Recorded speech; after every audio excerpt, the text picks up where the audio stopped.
Pollution of air, water, food. Every human being may expect from you what you expect from him. You should give justice to everyone just as you demand the same from them.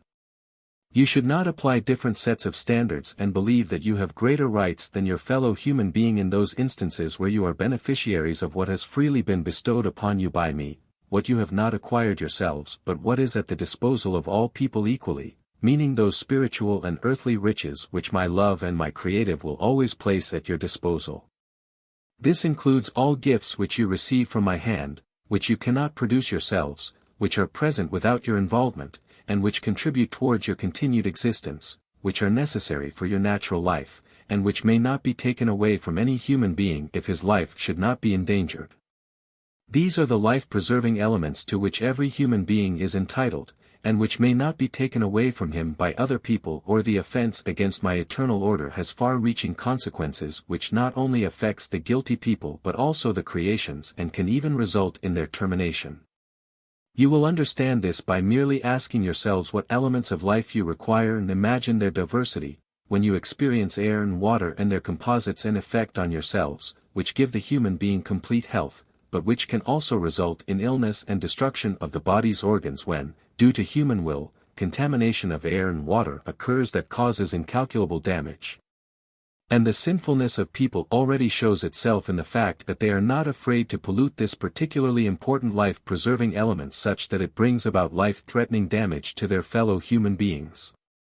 And just as every human being holds his own life dear, he sins when he reduces his fellow human beings' most essential necessities of life, when he plays a part in jeopardizing the life of other people.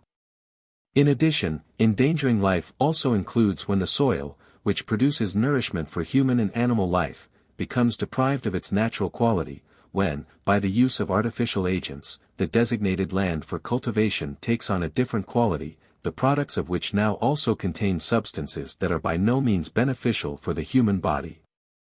Human beings are interfering with natural law. What's more, they want to improve, that is, they portray my creations as imperfect, they want to increase the soil's yield and are using the wrong methods for that, since they need only ask for my blessing to achieve truly blessed harvests as well.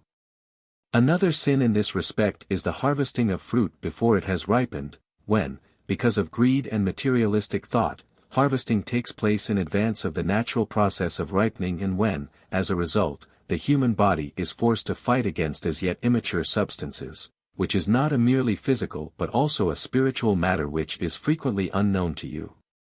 But all this is integral to the disregard of my law of eternal order.